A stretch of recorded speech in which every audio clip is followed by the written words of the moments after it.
dos Anjos. All right, now to get us started, here's Bruce Buck. Ladies and gentlemen, this is the co-main event of the evening. This fight is 3 rounds in the UFC welterweight division.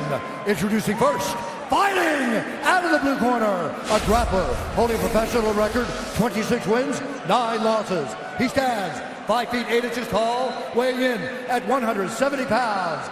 Fighting out of Rio de Janeiro, Brazil, presenting the former UFC lightweight champion and the number 10 ranked welterweight contender in the world, Rafael dos Anjos.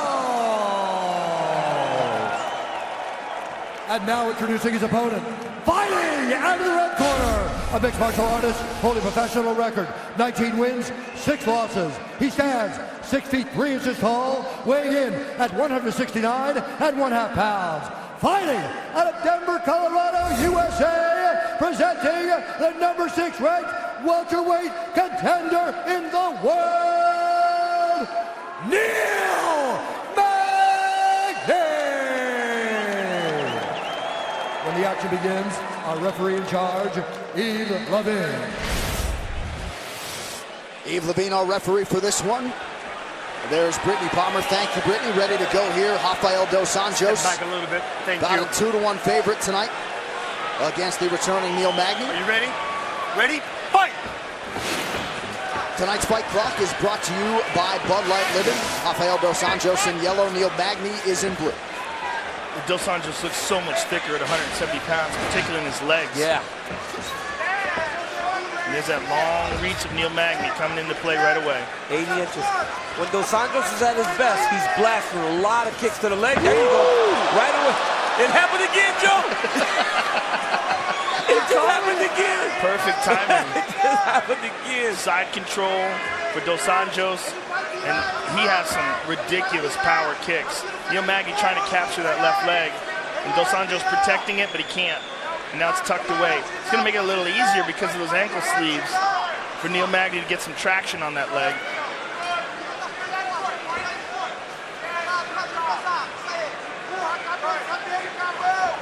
Neil, who's got Elliot Marshall in his corner, an outstanding jiu-jitsu coach.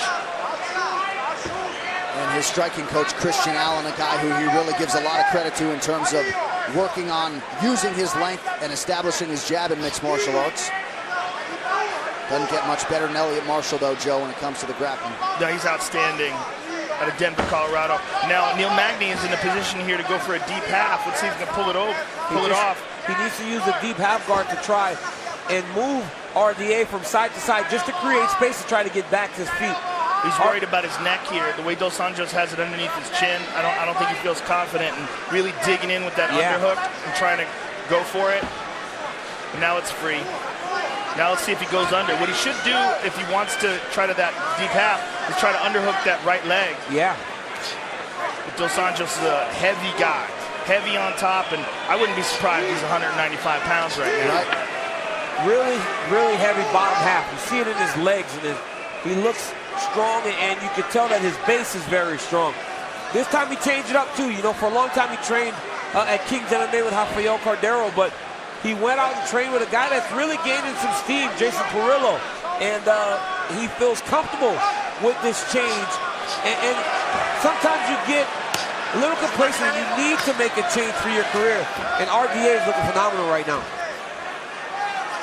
Yeah, it's a good point. He bounced around quite a bit. Evolve MMA, Black House, Ruco with Perillo. Head and arm control here by dos Anjos. Let's see if he looks to pass. He's controlling position here, pushing down on the leg, so he is looking to pass. Oh, look at that, went over the top. Very nice. Looked like he was trying to take Mount, but instead, when Neil defended Mount, he jumped to side control, which is good. Yeah, it looked like he was trying to slice it through, and instead he popped it over the top. Nice knee to the body there. Now it's his Mount. Hopped into Mount. That was a pretty sick setup. Yeah, very nice. He's attacking that arm. That right arm is in jeopardy right now. Yes. And he's hammering him with some shots.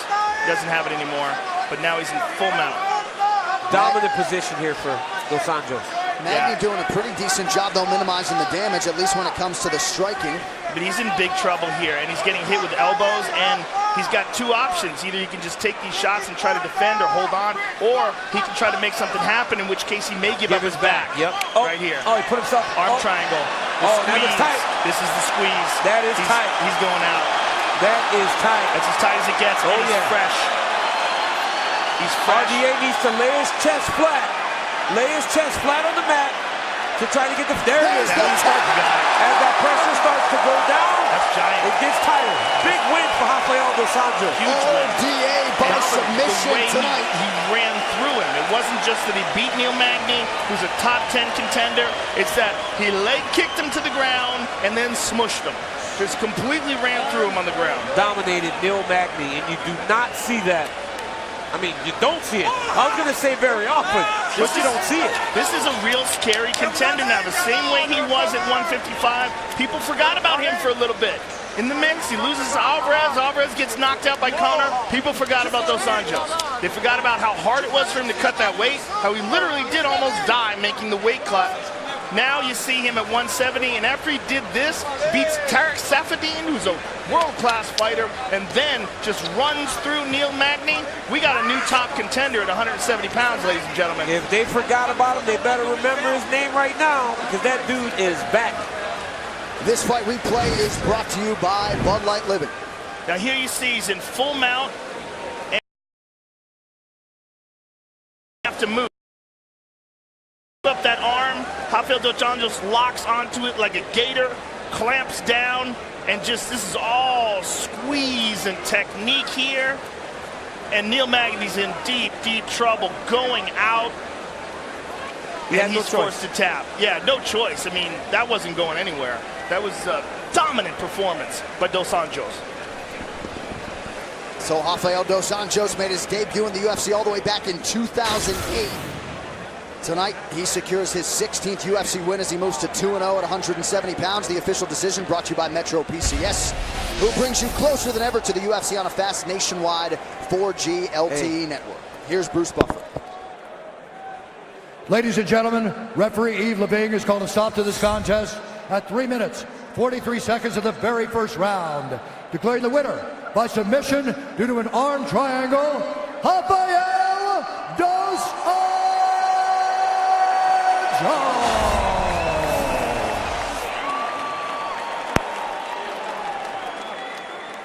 All right, ladies and gentlemen, I am here with the winner, Rafael dos Anjos, the former UFC lightweight champion, and you now made a very good argument for yourself tonight as being one of the top contenders at 170 pounds. This was an performance over a top guy in Neil Magny. First of all, thank you, Canada. You guys awesome. Thank you so much. And I want to give all the honor and glory to my Lord and Savior Jesus Christ to make me strong and come here and make that statement. I'm coming for that belt, John.